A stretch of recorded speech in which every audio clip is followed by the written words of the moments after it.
congratulations everyone. First question for Liana and Shanti. Understand this is your first film, no? And your first time then doing comedy. So, how was it? And do you think that you will be doing comedy more after the movie? After doing the movie? Hello po. Actually, pangarap ko nga po talaga. Every time tinatanong po ako kung ano yung gusto ko sabi ko lagi comedy. Kasi wala, parang feeling ko parang pa doon yung ano ko. Like parang doon way ko, parang gano'n po. And sobrang saya po. Talagang pag-off, gano'n yung mga kulitan. And sana makaulit po ako. Si Shanti. Hello po, good afternoon po. Actually, this is not my first film. I have a film before na comedy din. Kasama ko po si Carla Estrada po, si Dita Carla Estrada. And based po sa experience ko doon, at po sa experience ko dito, of course, I also want to keep doing comedy movies. Thank you, girls. Then follow-up question for Direk Bene. Tama po ba, Direk, this is your homecoming project with GMA after a while? Actually, parang one of my first films, which is Till I Met You, Robin Regine, which was a blockbuster. Yeah. Kami rin na Miss Annette, gumawa ito. Sa story from Miss Annette, ako yung nagsulat, saka nagsulat na pala si Mark Reyes yung nagtira. So parang ganun. Yeah.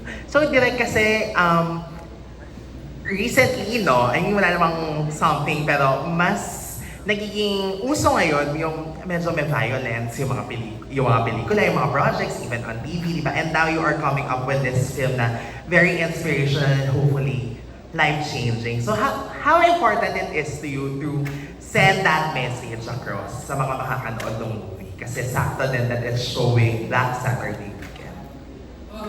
As a filmmaker naman, ako, marami akong kwento eh. Tapos binabato ko lang yan. Kung sino ang producer. Tapos, kasi I'm the type of filmmaker na iba-ibang genre. I enjoy different kinds of genre. So, pag kinuha nila, it's a pleasure for us to make it. Kasi yun nga sabi ko, bawat pelikula, bawat kwento, parang baby mo yan ang pinapanganak. Nagkataon lang ito, kinuha ng GMA, which we should, congratulate GMA for doing something like this. Na malaki, nakakatawa, tapos ensemble. Kasi usually ngayon, di makakakita, naglilitan ng mga pelikula eh. Dalawang tao nag-uusap, pumunta sa ganito, puro ganun na eh.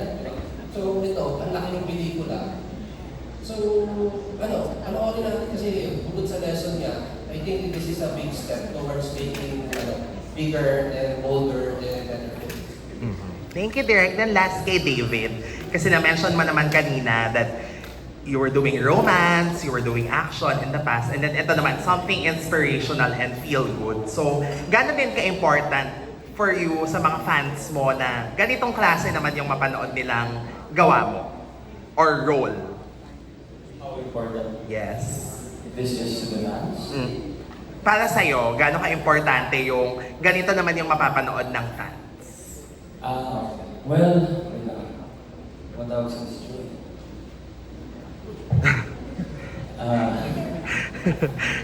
Okay, well, I think it's nice na iba naman side yung makita nila sa akin. For me naman as an actor, of course you all want growth in everything that we do. So for this film, it's new to me. Hopefully the outcome is great. Yung comedy side, medyo nahirapan talaga ako to be honest, but then sinasabi na sa akin ni Direk na you just have to smile and just keep it light. Tapos, sobrang galing mo mga kasama ko, like si Pugoy, really, sobrang galing mo. Pare, Yes. oo. Tsaka, bakit nga pala tinatanong ka na about sa Pugoy? Hindi ko kasi talaga alam. David, we'll be right back. But yeah, going back to your question, yeah, I'm super excited for them to see this other side of my acting career. So would you do more comedy projects in the future? If it's nice, if the story is nice, I'll do it. Alright.